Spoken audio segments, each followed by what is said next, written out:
दोस्तों, इसीलिए मैं पहले ही कह रहा था कि अगर उपराष्ट्रपति पद के चुनाव को लेकर नायडू को लेकर कोई खबर आ रही है तो जल्दबाजी मत करिएगा, क्योंकि नायडू अब से राजनीति में नहीं है। ये उस वक्त से राजनीति कर रहे हैं जब अपने राजनीतिक पहचान बनाने के लिए मोदी और शाह दोनों संघर्ष कर रहे थे। चंद्रबाबू नायडू उस वक्त की राजनीति में, और देखिए जब मौका मिला तो चंद्रबाबू नायडू ने एक ऐसा दांव चला जिसने बीजेपी को हिलाकर रख दिया है। दरअसल हुआ यह है कि आपको मैंने बताया कि कैसे चंद्रबाबू नायडू के लेकर पोल खोलने लगी थी कि उन्होंने ही बी सुदर्शन रेड्डी का नाम इंडिया ब्लॉक के नेताओं के सामने रखा था और उसका पूरा फॉर्मूला सबके सामने रख दिया था कि भाई इंडिया ब्लॉक में कैसे इसे जिता सकते हैं, कैसे बी सुदर्शन रेड्डी जीत सकते हैं। यह खबर पहुंच गई थी, खबर पहुंची और इसके फौरन बाद 371 करोड़ वाला मसला आपको याद होगा, जो स्किल डेवलपमेंट वाला मसला था। ईडी की गिरफ्तार, सीआईडी ने गिरफ्तार किया था, फिर ईडी की क्लीन चिट थी, तमाम चीजें हुई थी, आपको मैंने पिछली वीडियो में दिखा दिया। अचानक से एक खबर निकल कर आई। उस खबर में सिर्फ इतना कहा गया चंद्रबाबू नायडू की तरफ से, देश का गर्व है, गौरव है, अच्छे व्यक्ति हैं सीपी राधाकृष्णन और हम एनडीए के साथी हैं, बस यही कहा गया। उससे पहले वो वित्त मंत्री निर्मला सीतारमण से मिलाए थे कि 5,000 करोड़ रुपए चाहिए।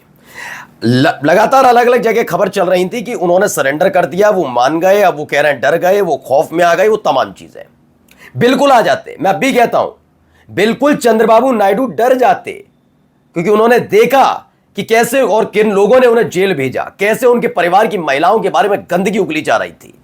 लेकिन वो जानते हैं कि वो कानून जो लाया गया वो अब जेपीसी के पास पहुंच गया है, इसलिए इतना आसान नहीं होगा ना मुख्यमंत्री पद से हटाना, जिनकी खुद की कुर्सी फंसी हुई है। ऐसे में ये धमकी बैकफायर कर गई है। जी हां, एक बड़ा ऐलान चंद्रबाबू नायडू की तरफ से हुआ है, वो खबर आपको दिखाने जा रहा हूं। नमस्कार, मैं हूं प्रज्वल गौतम और आप देख रहे हैं टाइम्स एक्सप्रेस।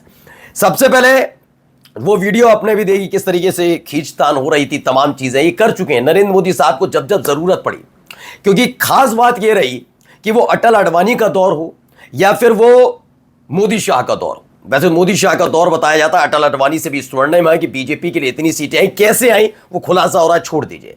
लेकिन एक बात जानते हैं, दक्षिण भारत में सिर्फ कर्नाटक को अगर छोड़ दिया जाए, कर्नाटक, तो उसके बाद कहीं खाता इनका सही तरह खुल नहीं पड़ा। उड़ीसा में कैसे खुला, इसीलिए देखिए नवीन पटनायक भी इनके खिलाफ है कि आप सही तरीके से चुनाव लड़िए ना, इसलिए वो 7 सांसदों के साथ इंडिया ब्लॉक के साथ मिले हैं। हुआ यह कि आंध्र प्रदेश में एक वक्त में इनकी सरकार बनने के लिए बड़ी जद्दोजहद हो रही थी।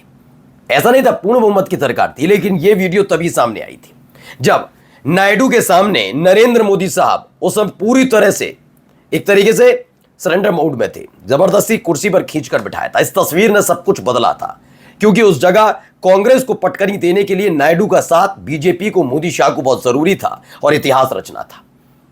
उसके बाद बहुत सारी चीजें हुई, हम सबने सब देखा। अब देखिए खबर क्या है।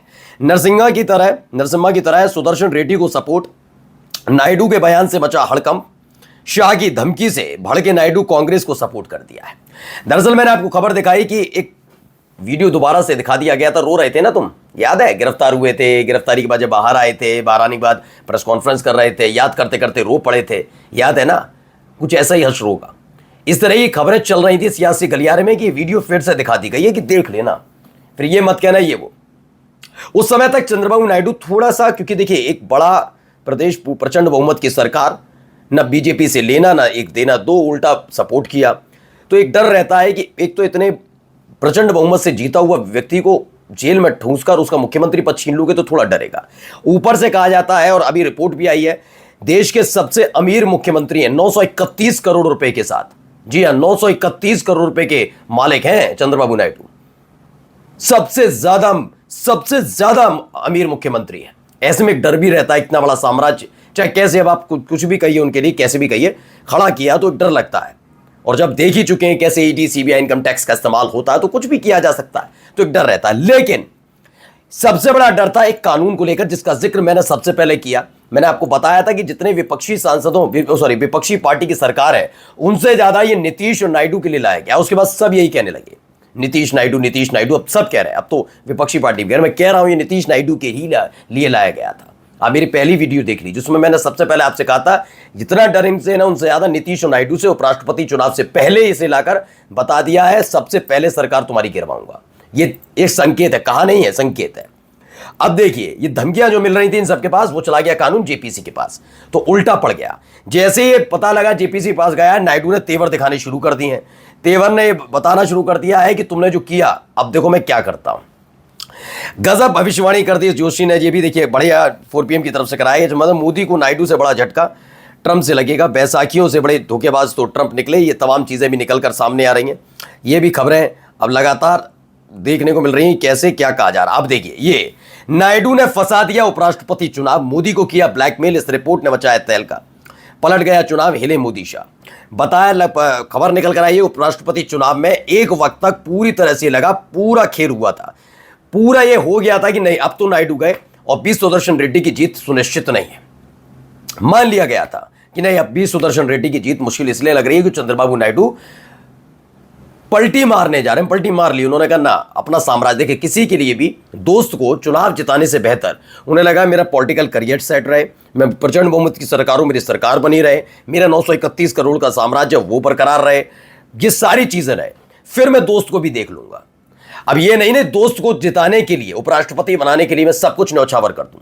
लेकिन जैसे उनको पता लगा ये कानून तो बना ही नहीं अभी, ये तो जेपीसी के पास चला गया, उन्होंने यही मौका है उपराष्ट्रपति पद चुनाव और इसके फौरन बाद 17 तारीख आई जाएगी। आरएसएस तैयार नहीं है, आरएसएस तैयार नहीं है, और आरएसएस तैयार नहीं है तो मोदी प्रधानमंत्री नहीं रहेंगे। उसके बाद कैसा कानून क्या करोगे बाद में देखा जाएगा। यानी पूरा खेल यहां पर सिमट गया है। अब कल परसों 4 दिन बाद 10 दिन बाद अगर नरेंद्र मोदी साहब फिर से मंच पर, हो सकता है आंध्र प्रदेश में आनंद फानन में एक रैली करवा लें, हो सकता है चुनाव का इंतजार नहीं करेंगे। उपराष्ट्रपति चुनाव में चंद्रबाबू नायडू बहुत ज्यादा जरूरी है मोदी के लिए।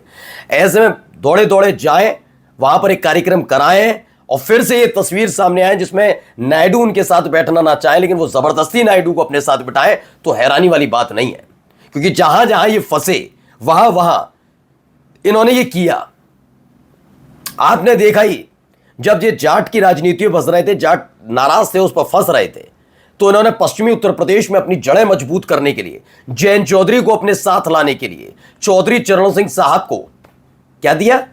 दे दिया भारत रत्न, किसानों के मसीहा चौधरी चरण सिंह साहब। क्योंकि हरियाणा में चुनाव थे, हरियाणा में नाराज थे जाट, वहां इनकी दाल गल नहीं रही थी। यहां इन्होंने क्या किया?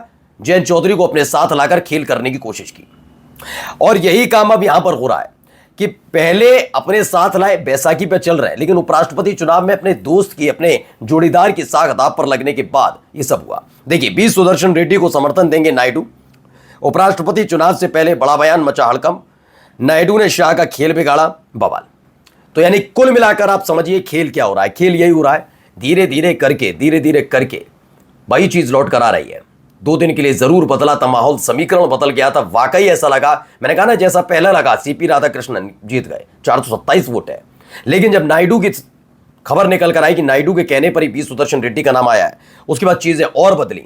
लेकिन अब देखिए समीकरण बदला था, दोबारा चुनाव जीतने के आसार थे, लेकिन धमकी काम नहीं आई। नमस्कार।